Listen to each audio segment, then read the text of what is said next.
Hoodwooders. You're in the Hoodwood. I'm the Black Bandit KJ Green, welcoming you to another edition of Sports From The Hoodwood. Coming up in this edition, teams in MLB whittling down as the playoffs intensify. Take a look at the ALCS, how the Mariners survive a lengthy Game 5 showdown with the Tigers, and if the Brewers can outlast the Cubs to join the Dodgers in the NLCS. Take a look at LeBron James. Still wants to play, but his injuries and father time finally catching up with the iconic superstar. We've got to get better on the pick. Week 5 was a disaster, except for an upset. Try to improve on the NFL Week 6 picks. Have a back dap, head slap, whatever I can think of coming off the top of my head. It's Sports From The Hoodwood. Put on your crash helmets, buckle your seatbelts, and get ready, because here we go. You're tuned in to Sports From The Hoodwood, the internet's foremost location for the most honest, unfiltered commentary and insight on the world of sports. Now, once again, here's Hoodwood's hometown hero, KJ Green. Greetings to the Hoodwood, where Snuffy's future is so bright, he's got to wear shades. I'm your man, KJ Green. Welcome you back to another edition of Sports From The Hoodwood. We'll lead off with Major League Baseball this week. And the playoffs, the deeper you get, the higher stakes get, and the more intense the playoff baseball gets. And that's why I love October. The American League Championship Series is set as the Toronto Blue Jays, with the best record in baseball, will be hosting the Seattle Mariners. 1977 expansion team finally meeting for the AL title. The Mariners have never been to the World Series. They've only been to the ALCS 3 times, losing all 3 times that they've made it that far. The Blue Jays, their first ALCS appearance since 2016, seeking their first World Series since 1993. And both teams took a fortuitous route to get to the ALCS. The Jays sweeping aside the Yankees, and not so much sweeping them, but brushing them aside in 4 games. And that series was a lot more lopsided than it looked. Yeah, the Yankees did manage to steal Game 3 in the Bronx, but Game 4 was all Blue Jays. And I honestly think that Aaron Boone and Brian Cashman will have Vladimir Guerrero nightmares for the balance of the fall and winter, as he absolutely destroyed the Yankees. If there was going to be a NLDS MVP, it definitely would have been Vlad Guerrero Jr. He absolutely tormented and tortured the Yankees all 4 games. Yeah, Aaron Judge had a decent game in Game 3, but by and large, the supposedly Bronx Bombers and their powerful hitting was non-existent. Aaron Judge had 1 good game in Game 3, but I think Aaron Boone will be wandering around the Bronx the balance of the fall and winter with a milk carton saying, "Have you seen Giancarlo Stanton? Have you seen Jazz Chisholm?" Because those guys, just except for the Game 3 win, they really didn't show up. And many people think this might cost Aaron Boone his job, even though the Yankees have played fairly well, making the World Series last year, tying the Blue Jays for the best record in the AL, even though they lost the tiebreaker and had to go the wild card route. They struggled to beat the Red Sox in the wild card round and were just clearly overmatched by the Blue Jays. The first 2 games at Rogers Center in Toronto were massacres. And the Yankees looked lost. And many people think that while Hal Steinbrenner does not have the quick hook that his father once had, many people, a lot of Yankees fans, are growing impatient with the direction the Yankees are going. The Yankees have not won a World Series since 2009, and up until last year hadn't been to the World Series since 2009. I wouldn't call it a sad state of affairs in New York, but the natives are restless, and they're not going to continue to stand for a team that is not dominant the way the Yankees were in the late 90s and early 2000s, the way they were in the late 2000s when they won 3 straight pennants, And Brian Cashman and Aaron Boone are going to feel the heat. If they don't bring home a title soon, they both might be unemployed. Now, in the other divisional series was epic. The Tigers and the Mariners battled through 5 epic games. The Mariners and Tigers trading haymakers, trading for wins in the first 4 games. The Tigers figuring they had an ace in the hole with Tarek Skubal starting game 5. And he pitched good, pitching through 7 innings before giving way to the Tigers bullpen, who I wouldn't say melted down, but gave away a lead. The Mariners, ever scrappy, playing in front of their crazy fans at T-Mobile Park in Seattle, battled back to a tie, and then the game went in extra innings. There's no ghost runner in extra innings. That is one thing I am thankful for that they don't do in playoff baseball. That series was going to decide on either a walk-off or an extra inning run by the Tigers. And the game went into the 10th and the 11th and the 12th. And you're wondering which team is going to blink, which team is going to crack under the increasing pressure. An elimination game, an extra inning elimination game. I'm trying to think of when there was an extra inning elimination game in the playoffs, much less, so much of a game that you're thinking, okay, both evenly matched teams, which team was going to blink? And it turned out the team that blinked was the Tigers. The Mariners won in 15 innings, winning 3-2 to take the series in 5 games, 3-2, and now move on to the AL Championship Series, which will start Sunday night in Toronto. You can tell the Blue Jays are very happy that these two teams slugged it out on Friday night, because they're sitting at home going, keep hitting each other, keep wearing each other out. You're just going to be fodder for us, because the winner of that game didn't have really a lot of time to celebrate, because they had to jump on a plane and go 2,500 miles east to Toronto. And if you've ever flown, jet lag going from west to east is a pain. So they're going to have to start on Sunday night pretty much worn out from an epic 15-inning battle in an elimination game, and then turn right around and have to take game 1 of the League Championship Series on the road. It's not going to be easy, but I still think that this Seattle-Toronto ALCS will be epic. I think it'll go 7 games, and I give a slight edge to Seattle. Cal Raleigh has this team rolling. They've massed behind their MVP candidate catcher and have really solidified their game. And Toronto's no joke. I mean, they're going to be a tough out, but I still think the Mariners will go on to their first World Series. Switching gears to the NL, the Dodgers and Phillies, the Dodgers winning the first 2 games in Philadelphia, Phillies sneaking out a Game 3 win in LA. And you're thinking, okay, is this something where the road team is always going to win? Game 4 was an extra inning duel, a tight game. And then it happened. Let me show you the clip. What were you thinking? Padres hits a ground ball back to Kyron, and you can see Realmuto pointing to first. Throw the ball to first. But Kyron panicked. And in his panic and haste, thought he had to go to the plate. He didn't have to go to the plate. Even though it was a force at the plate, he didn't need to go to the plate. Should have went to first. And he airmailed the ball over Realmuto's head, and that was all she wrote. An absolutely tragic way for a team to lose a game, but an elimination game is even worse. Now the Dodgers move on to the NLCS, where they will face the winner of the Brewers-Cubs game. Another Game 5. This time is going to be in Milwaukee. The Cubs have really been scrappy and have taken this series to the limit.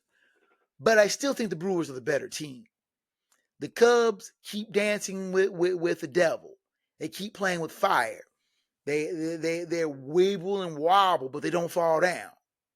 But I still think when it comes down to it, the Brewers are the better team. They're better balanced. They have better pitching, more timely hitting. And I think in Milwaukee, in front of that crazy crowd at AmFam Field, I think they can take that game 5 and move on to the NLCS where the Dodgers are waiting.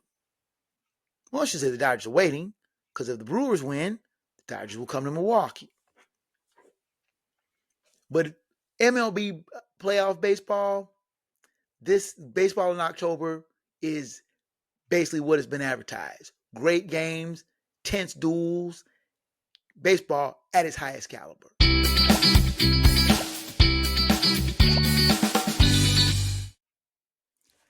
Now, Snuffy might come off as a hater, but he's asking an actual serious question. LeBron James will be starting his 23rd NBA campaign after he comes off the injury list, as he will miss the Lakers opening night game with sciatica. Now, when people say sciatica, you think of old people. Well, LeBron James isn't a spring chicken by any means. He's 40. He will be 41 the day before New Year's Eve. He is playing it'll be his 8th season with the Lakers. I'm thinking, damn, he's been there that long. But yes, he's been with the Lakers. This will be his 8th season. But he is still playing at a high level. He averaged 24.4 points a game in this previous campaign for the Lakers. But the Lakers weren't the feared team that everybody tries to make them out to be. I mean, the Lakers were decent. They did make a cursory appearance in the playoffs before being quickly excused. But with LeBron James and Luka Doncic as a 1-2 punch and counterpunch, if you will, for the Lakers, it keeps them in contention. Now, again, the question bears, is it getting time for LeBron to seriously start thinking about retirement? I mean, the guy is going on, I believe, a second of another 1-year contract with the Lakers. And many people think that he is waiting for his more talented younger son, Bryce, to make the NBA and go wherever he's playing so he can say that he's played with professional ball with both of his sons. Now, we're not going to get into the curious case of Bronny James and why he is still on an NBA roster. That's a final word for another day. Nepotism at its best. But the question is LeBron James still enough of a force that he is playing at a high level to merit still playing? Again, he's 40 years old. And I'm not one to sit back and make cracks about somebody playing. If you're good enough to play, by all means, a team's going to pay you to play if you still got the talent and showing the chops to be able to play. And I was looking at some of LeBron's stats. He has been averaging better than 25 points a game consistently over his last 10 seasons. And I'm not talking about just one toke of the line. I mean, 25.3, 26.4, 27.5. I mean, he had averaged 30.3 in the 22 campaign. He is the NBA's all-time leading scorer. He's been that for a couple, 3 years. And the way he's playing, he could push that all-time leading score so far out in the stratosphere, no one will be able to approach it anytime with any kind of certainty anytime soon. But the question still bears itself. LeBron James will be 41 years old within the next couple of months. How long can the Lakers continue to depend or rely or hope that LeBron James can continue to bring his A game every night before they finally give the car keys to Luka Doncic and make him the focus of their offense? And how long is Doncic going to be content to be a sidekick, to be the secondary scoring option? And how long can LeBron continue to be the primary scoring option for the Los Angeles Lakers? It's a question that he has been very coy about answering. How long is he going to play? Is he going to wait for his son to come out and play? His younger son, Bryce. Will he continue to lean on the Lakers front office, Rob Pelinka, the general manager, about keeping his boy on the roster, when many people say that Bronny doesn't even need to be on that roster? It's a curious case. It really is. I think personally, and I'm not someone who is a LeBron James detractor. I've seen him play since high school. I've watched him go from a wonder kind to now the NBA's elder statesman. You don't do that and get that kind of longevity without being a top-notch player. But everybody falls off. Father Time is undefeated. And the question is, how long, or is this sciatica a precursor to other things that are going to begin to break down, to slow LeBron James down? I don't want to see LeBron James stumbling around the court, trying to hold on to what he is faded days and past glories. He hasn't shown that yet, but it'll happen. And I'm hoping that he knows to get out of the game before it exposes him and makes him look bad. Time out. Come back with NFL Week 6. I have got to improve. Went 6-8 last week. If it wasn't for me getting the lock and upset, it would have been a double-digit loss for the Hood. We need to improve, and we will improve. Sports From The Hoodwood comes back at you after this. Is today your last day on Earth because you are being deployed to space tomorrow? Have you just turned 18 and you're ready to get out of your parents' house? Has your granddaughter gotten her boyfriend pregnant? Whatever your reason, you need us at GottaGetMarriedNow.com. We specialize in last-minute weddings. Active duty, military veterans and retired discounts are available. Visit us at GottaGetMarriedNow.com. Do you love high school football? Want to get in the minds of coaches before their big game? Then tune into the Hurry Up podcast. Presented by Hoop Good Media Group, the Hurry Up checks in with high school coaches weekly to get their thoughts on their next opponent and what it will take to get a victory. Check out the Hurry Up podcast every Thursday on YouTube on the Hoop Good Media Group page, linked in the show notes. Be sure to follow us on social media at HG Media Group. And now, back to the Hoodwood.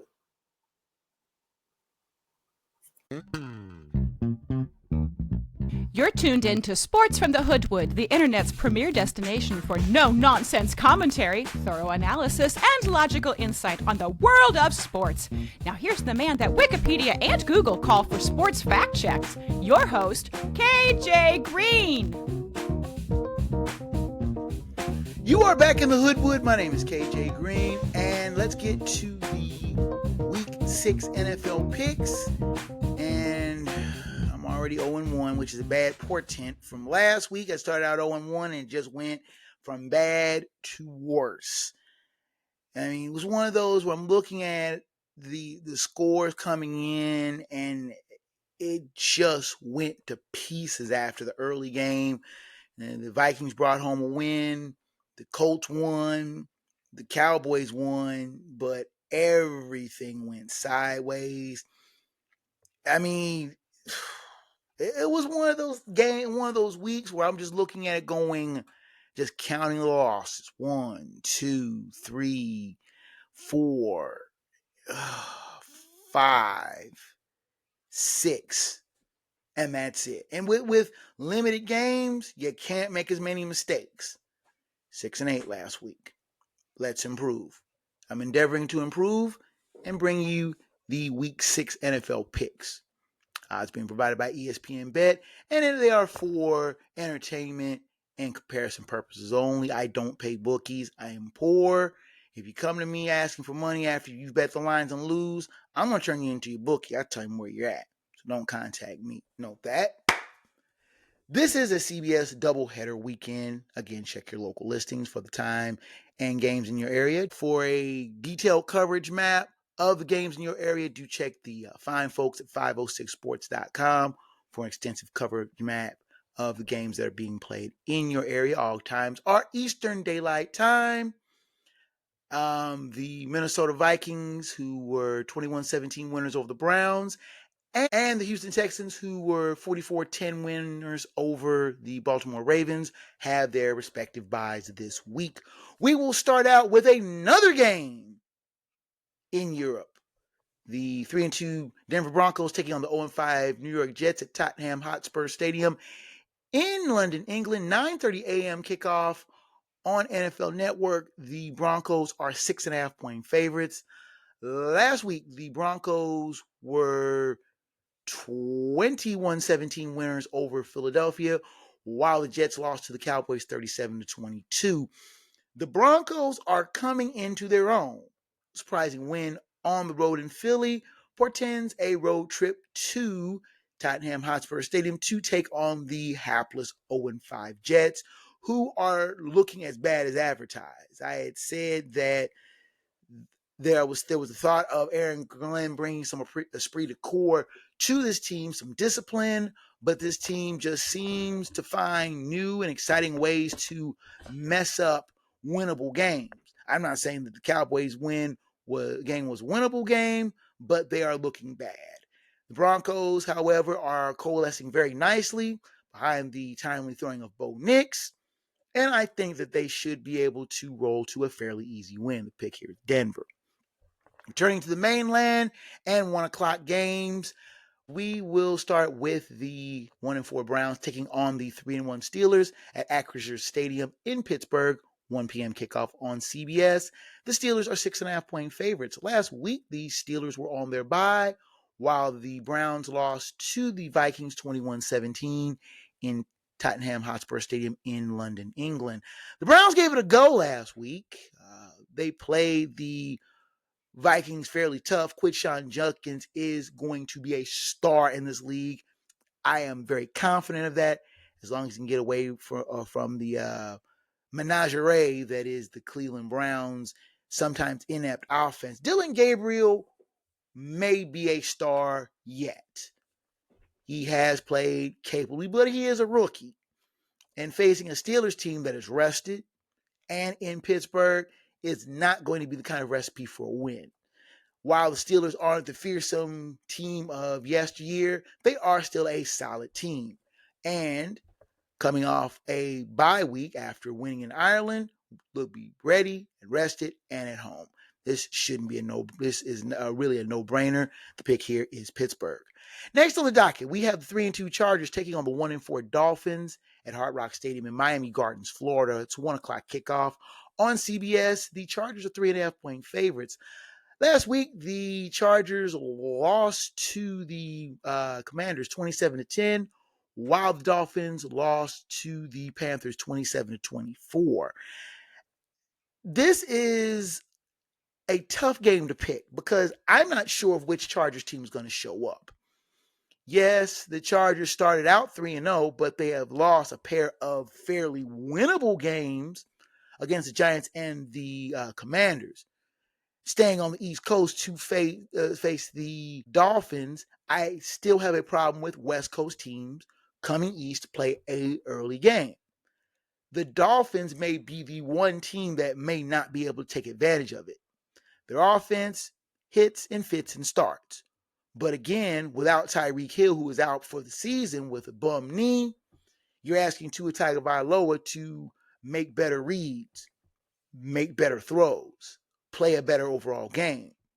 The Chargers are overdue for a bounce-back game. And even though this game is on the road, I feel more confident in the Chargers than I ever will the Dolphins. The pick here is the Los Angeles Chargers. Next on the docket, we have the 2-3 Cardinals taking on the 4-1 Colts at Lucas Oil Stadium in Indianapolis. 1 o'clock kickoff on Fox. The Colts are 6.5-point favorites. Last week, the Cardinals lost to the Titans 22-21, while the Colts defeated the Raiders 40-6. This has the makings of a trap game for the Colts. Now, you didn't think you were going to say trap game in regards to the Colts, but after their dismantling of the Raiders, they're feeling pretty good about themselves. Daniel Jones is playing out of his mind, and the Colts are riding his great play to a solid 4-1 start. Enter the Cardinals. They embarrassed themselves with a inexcusable loss to the winless Titans at home. A team like this looking for a bounce back, but the Colts are not the team to bounce back against. I think the Colts at home should play a lot better. Western team coming east doesn't make anything better. I think that the Colts should not dominate, but play fairly well at home. The pick here is Indianapolis Colts. Next on the docket, we have the 3-2 Rams taking on the 1-4 Ravens at M&T Bank Stadium in Baltimore, Maryland. 1 o'clock kickoff on Fox. The Rams are 6.5-point favorites. Last week, the Rams lost to the 49ers 26-23, while the Ravens lost to the Texans 44-10. The Rams fly cross country, but they were on a longer week. They played Thursday, so I think that they may have enough time to recover for an west to east game. Now, normally I would be very leery of a West Coast team going east to play an Eastern team, but the Ravens are a mess. Without Lamar Jackson, the Ravens offense is punchless. Everybody knows that the Ravens offense is going to lean on Derrick Henry.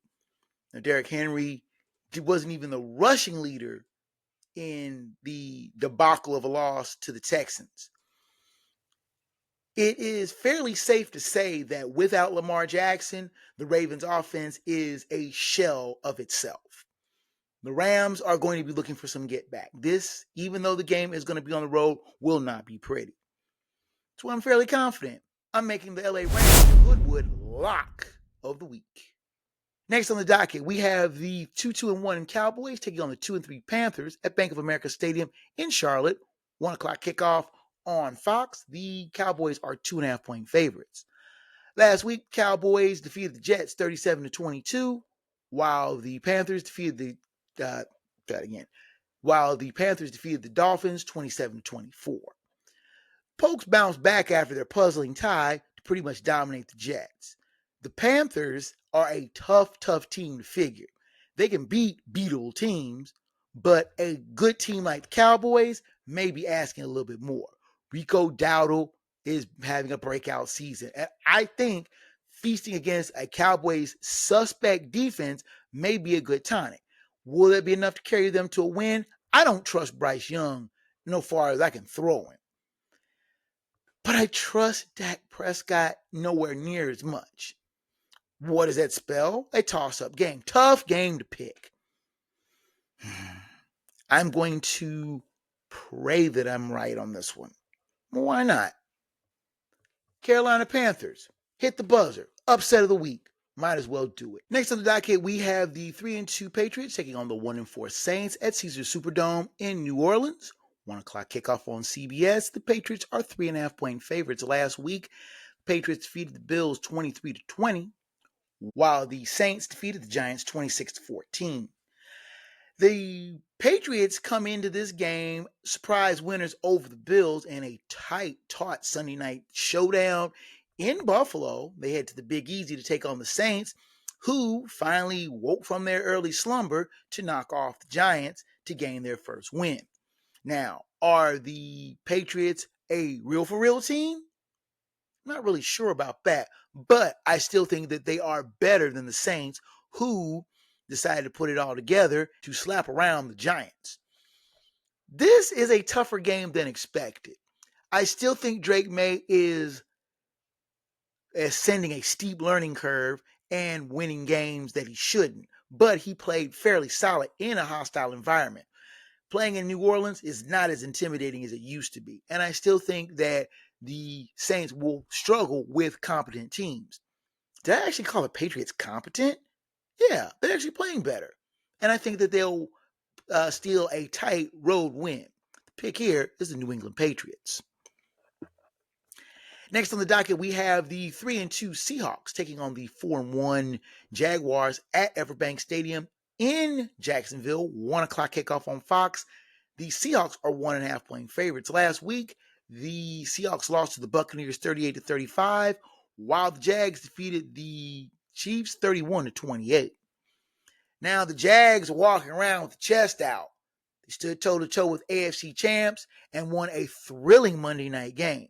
They host the Seahawks, who come off of a tight loss to the Buccaneers, losing at the gun at home.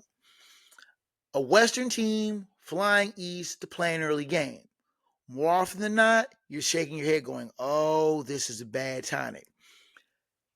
Most of the time, I'm thinking, hey, Seattle will be a team to be able to overcome that. But losses in the secondary, playing with a depleted secondary, may be a bad portent of things to come for the Seahawks. I'm going to trust Trevor Lawrence has a good game. I'm going to trust the Jags at home. They're probably going to make me regret this, but I think the Jags are an ascendant team. And I think that they will prove that they can win games. When they beat the Chiefs at home, they're saying, you know what? We are a good team, and we can continue to prove it. I think they'll steal this win. It'll be another tight game, but I think that they can win. The pick here is the Jacksonville Jaguars. Take a timeout. Come back with the late docket of the NFL's Week 6. Sports from the Hoodwood comes back at you after this.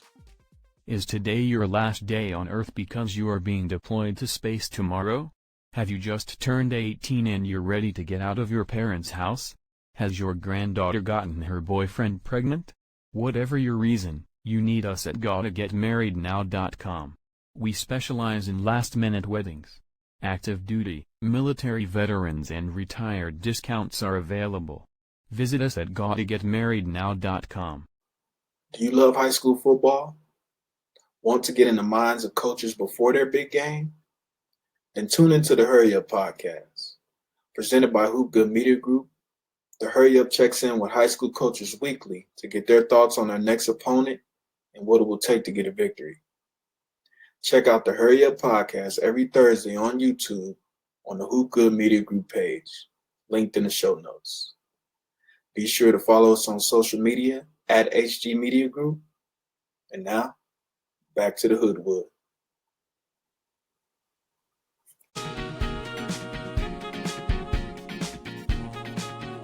You're tuned in to Sports from the Hoodwood, the internet's foremost location for the most honest insight, thorough analysis, and unfiltered opinion on the world of sports. Now, once again, here's the man of the hour, After Hours, your host, KJ Green. You are back in the Hoodwood, and let's continue with NFL Week 6 picks. Go to the late slate of games. We will start out with the 1-4 Titans taking on the 1-4 Raiders at Allegiant Stadium in Las Vegas. 4:05 kickoff on Fox. The Raiders are 3.5-point favorites. Last week, the Titans defeated the Cardinals 22-21, while the Raiders lost to the Colts 40-6. The Raiders looked really bad against the Colts. So bad that I'm starting to question if Pete Carroll is actually the answer for the Raiders. We'll talk about that later in the final word from the wood. But taking on a Titans team who were gift wrapped. Oh my goodness. That was so bad in the desert. The Titans didn't even want the game, but the Cardinals handed it to them, and finally the Titans were like, well, if you insist, we'll take it. They squeaked out a 1-point win in the desert, stay in the desert climbs to take on the Raiders. The Raiders are not a very good team. I don't think they're a very competent team. Geno Smith is not the answer for the Raiders, and it's becoming very, very obvious that he's going to have to lean on Ashton Jeanty to generate some sort of offense. But playing against the Titans, who aren't a very good team in their own right, is probably the best tonic that they're going to have. If ever there was a win that the Raiders should get without any kind of trouble, it's this one. The pick here is the Las Vegas Raiders. Next on the docket, we have a good one. The 4-1 49ers taking on the 4-1 Buccaneers at Raymond James Stadium in Tampa Bay. 4:25 kickoff on CBS. The Bucs 3.5-point favorites. Last week, the Buccaneers defeated the Seahawks 38-35, while the 49ers defeated the Rams 26-23 in overtime. The two teams that are taking on in the primary 4:25 game is a doozy. The 49ers came off of a very surprising loss to the Jags to bounce back to edge the Rams in LA. Does that make any sense? No, none. Now they have to go cross country to face the Buccaneers, who are brimming with confidence after winning a wild shootout with the Seahawks. I still want to believe in Mac Jones. Mac Jones, he's taken over for Brock Purdy and has played capably. With the litany of injuries that the 49ers have had to take on, 1-1. Does that make any sense? Doesn't to me. The Buccaneers are a solid team. They are playing well. Baker Mayfield has them playing with confidence. But they too have been hit by the injury bug. This is a tough game to call because I don't know which mass unit will have their team patched up best to play. We'll flip a coin, and I'm going to go with the home team. Probably going to regret this, but Hoodwood pick is the Tampa Bay Buccaneers. Next on the docket, we have the 2-3 Bengals taking on the 2-1 Packers at Lambeau Field in Green Bay. 4:25 kickoff on CBS. The Packers are 13.5-point favorites. The last week, the Bengals lost to the Lions 37-24, while the Packers were on their bye. This has the makings of an absolute beating. The Bengals can't get out of their own way. Their offense is damn near non-existent.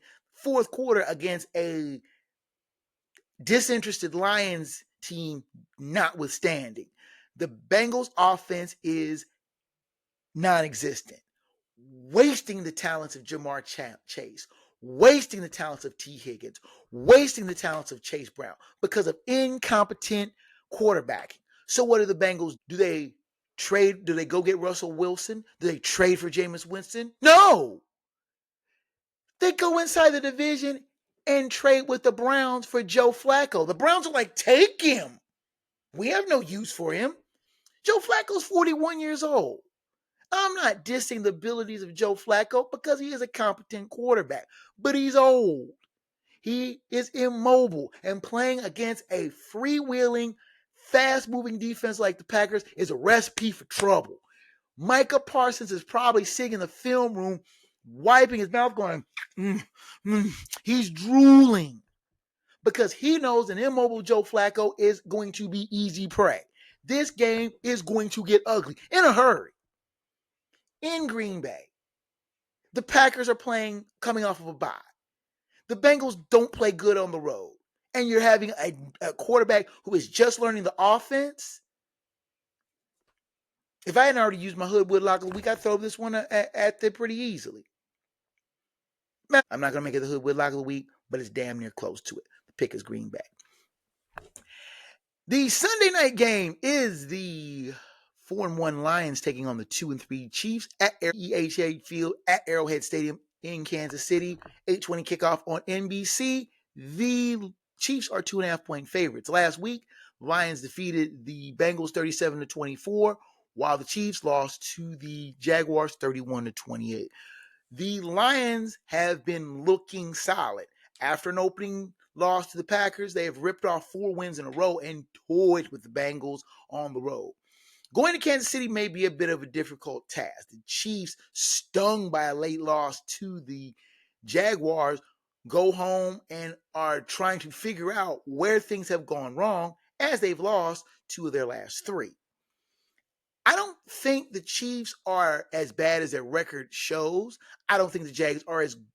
Jags, try it again. But I do think the Lions are as good as their record shows. If it's one team that I think that could go on the road and get a win, it's the Detroit Lions. Jared Goff is playing solid. David Montgomery is playing solid. Jahmyr Gibbs is playing out of his mind, as usual. With the kind of offensive talent the Lions have, the Chiefs are not the team that want to get in a shootout with them. And I don't think their defense can keep Montgomery and Gibbs out of the end zone. I'm going to go with the road team here. The pick here is the Detroit Lions. Turning to the Monday games, we have 2 of them on the docket. We have the 4-1 Bills taking on the 2-2 Falcons at Mercedes-Benz Stadium in Atlanta. 7:15 kickoff on ESPN. The Bills are 4.5-point favorites. Last week, the Bills lost to the Patriots 23-20, while the Falcons were on their bye. The Patriots went into Bills Mafia, the stronghold of Bills Mafia, and stole a 3-point win. The Bills are going to look to take it out on somebody. I don't trust the Atlanta Falcons, rested or not. The Bills have a better team on both sides of the ball. The Falcons are still trying to get used to life with Michael Penix. The Falcons' defense shows up when they want to. And I still say, rested or not, I think the Bills can bounce back strong on the road and get a win. Pick here are the Buffalo Bills. Finally, we have the 2-2 Bears taking on the 3-2 Commanders at Northwest Stadium in Landover, Maryland. 8:15 kickoff on ESPN. The Commanders are 4.5-point favorites. Last week, the Commanders defeated the Chargers 27-10, while the Bears were on their bye. Final game on the Week 6 docket has the Commanders brimming with confidence after a solid win over the Chargers, returning home to face the rest of the Bears team, who are coming off of their bye. Which Bears team will show up? Will Caleb Williams look like the competent up-and-coming quarterback, much like Jaden Daniels has been pretty much the entire season? Or will he regress to the unsure, lacking confidence quarterback that throws bad passes, makes dumb mistakes? Meanwhile, with Washington, they got some get back and got some get right in Los Angeles against a good Chargers defense. On the road, that was a big surprise. I don't think that the Commanders will trip up like they did against, say, the Falcons. Remember when the Falcons took it to them? And you're going, wait a minute. Where was that good Commanders team at? Did somebody kidnap them? I think that the Commanders will bounce back solid and get a solid win. The pick here is the Washington Commanders. And there you have it. Last week, I don't want to hear this. Last week I went 6-8. But I did get the lock and the upset correct. So there is that. 4-1 locks. 2-2 on the upsets. 50-27-1 overall on the season. We will take our final timeout and come back with the Fat Dap, Head Slap, and the final word from the Wood. Sports from the Hoodwood heads down the home stretch after this.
You're tuned into Sports from the Hoodwood, the internet's foremost location for no-nonsense commentary, insight, and opinions on the world of sports. Here now live in living color, black by popular demand, your host, KJ Green. Rounding third and headed for home here in the Hoodwood. We'll finish up strong with the Hoodwood Fat Dap and Head Slap and the final word from the Wood. Let's start with the Hoodwood Fat Dap. Our Hoodwood Fat Dap goes to the Las Vegas Aces of the WNBA Dynasty. Let's just call it what it is. Winning their third straight WNBA title, finishing off a 4-game sweep of the Phoenix Mercury with a 97-86 win. In Game 4, Aja Wilson, what can be said about her? She is brilliant. Becky Hammon is a brilliant coach. I thought she could have been coaching the men, but she is coaching women and doing it brilliantly. Las Vegas Aces, a dynasty in the making. Our head slap of the week is a little more serious. To those who have been reporting on the Kyron Lacey incident, the facts seemingly are not all there. And while the young man did take his life feeling he was innocent, there have been a myriad of inconsistencies in reporting from the police, reporting from news outlets. What I have been urging is that people need to really stop and let all of the facts come to light, and the court of a public opinion needs to stop. It was reported that there was inconsistencies in the police report, and then Sports Center, a couple reporters, Ryan Clark, Scott Van Pelt, did a bit of incomplete reporting on what happened. Kyron Lacey, if you recall, was involved in a traffic fatality and then a few months later took his own life. He was charged with negligent homicide. But now there is questions in this case. Were there police malfeasance? Was there negligence in the reporting? Were people coached? There are a lot of things that haven't come out, and there are a lot of things that need to be reported. We need to basically step back and wait for everything to come out before we make rushes to judgment. So head slap to those who are rushing to judgment on either side of the case.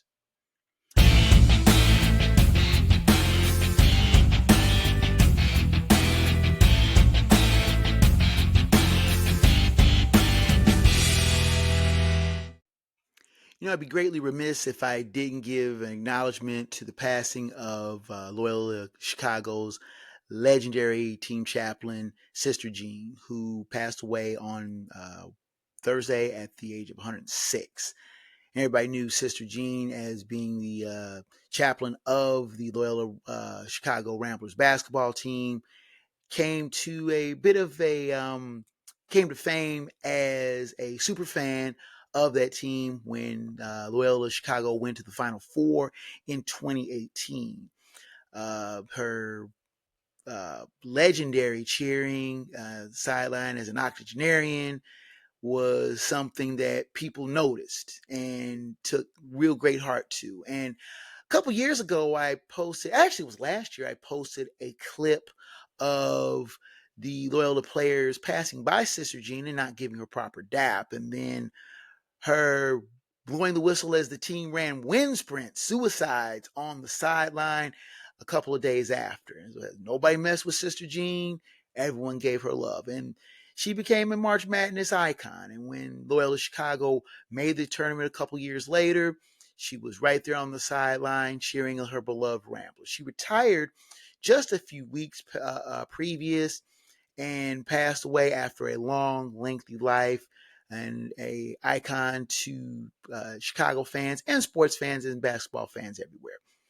Sister Jean Dolores Schmidt passed away at 106.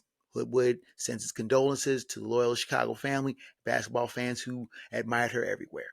And now, without much further ado, now let's go to the final word from the wood.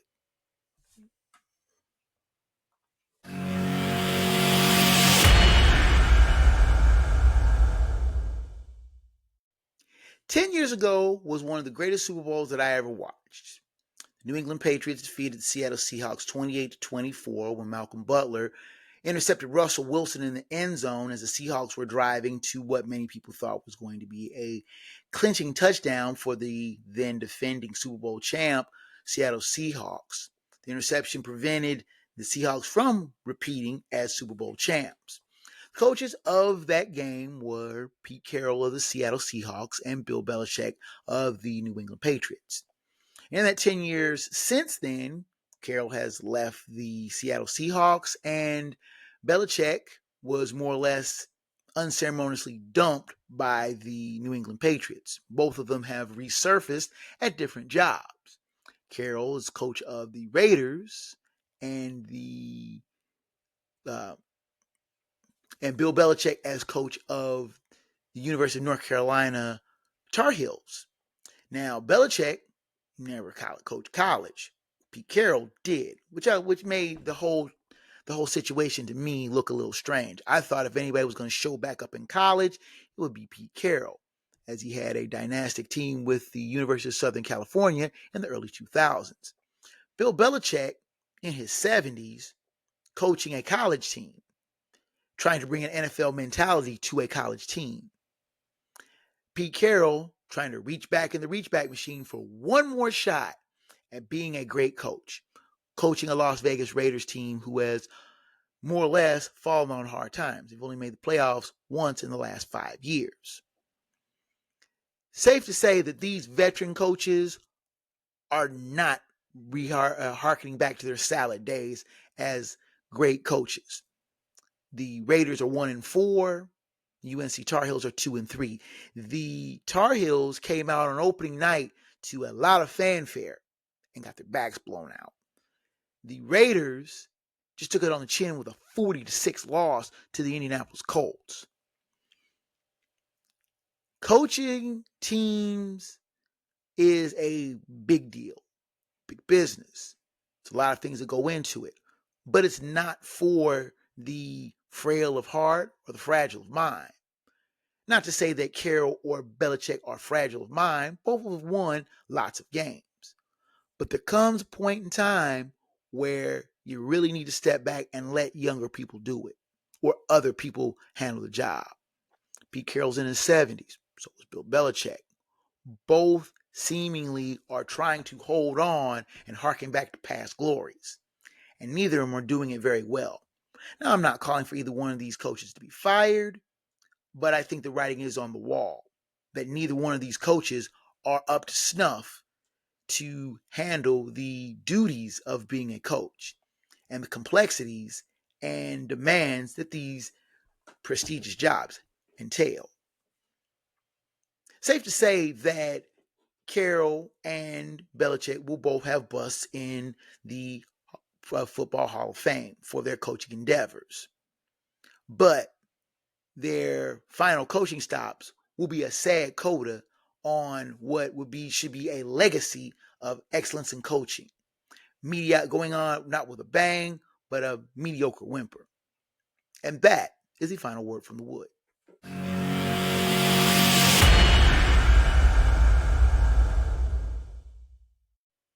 And with the music coming up in the background, you know that your time here in the wood is just about so much.